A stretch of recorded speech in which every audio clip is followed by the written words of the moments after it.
All right, before we get to Jason, we are taking a live look at Sunday River after some epic days of skiing. The resort reporting that it got 3 feet of snow in the last 2 days, making for perfect powder conditions during the first official weekend of spring. Jason, I think a lot of Mainers are getting reminded that sometimes when there's, ice and power outages in some parts of the state, other states are really happy for a big storm.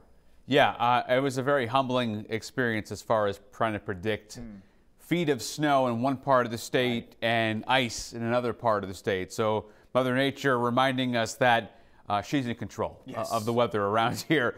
Good day for cleanup tomorrow. Crews can get out and try and restore some power. Freezing rain threat on Tuesday. Now, it's not going to be, I think, as severe as the one we just saw, but still, any threat of ice, as we saw, can be significant. Clouds and rain mid to late week. That's going to kind of take over. It's not going to be crazy warm, but it is going to be warmer than it is now. East Millinocket, 29 inches. That's the highest total I saw for, obviously, well, statewide. I mean, if you want to go over to Sunday River, a few feet, sure. 3 feet being that. New Gloucester, 2.5 inches of sleet. That's the ice pellets, not the freezing rain that the Jetport got, that Yarmouth got, Falmouth got, Kennebunk, etc., that clings to everything. Look at this map here. I hand drew this from those snowfall reports. I mean, this is pretty wild to see how humbling it is trying to forecast around here this time of the year. 1 to 3 over towards Washington County, down to the extreme southern tip of York County, and then it starts to build.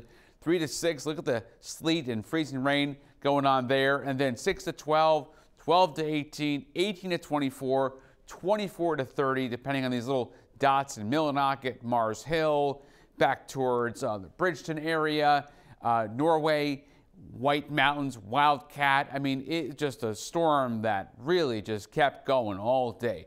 A lot of moisture thrown above that cold air. And for tonight and tomorrow, you're going to be waking up to single digits and teens, light breeze, north wind, northeast wind. Some of those high clouds are going to come in from the south. There is a storm that's going to be moving up really the eastern seaboard. It doesn't really get here all that much for a while. You'll notice those high clouds continue to push into the coastline.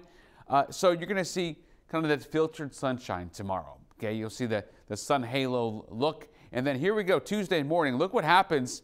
That is a mix popping up. Follow here on the legend, time code, and then that is a mix southern coast. Again, now, much different setup than what we just had, but still, moisture is coming in. There's going to be some cold air that's going to be cold and dense air locked in place. So over here, 4 o'clock Tuesday afternoon, that in the foothills, Carrabassett Valley, that right there is a threat for some freezing rain. So I'm concerned about this Tuesday.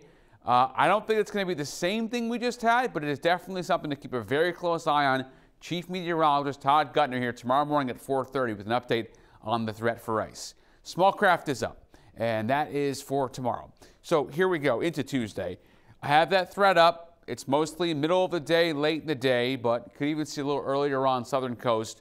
And then it changes over to rain later Wednesday and Thursday for the holiday weekend. If you're celebrating, if you're observing, it is going to be clearing out for the most part. But really, Tuesday is the day. Tuesday, middle of the day, Tuesday afternoon, even Tuesday night. We'll see how long the cold air hangs around. We just learned reminder that ice, a little bit of ice goes a long way. Yeah, seriously. And Jason, I'm glad you had that graphic for the holiday weekend with everything that we've been tracking. Totally forgot that was coming up on Sunday. Just about did myself. It was a busy day. Yes. All right, Jason. Thank you.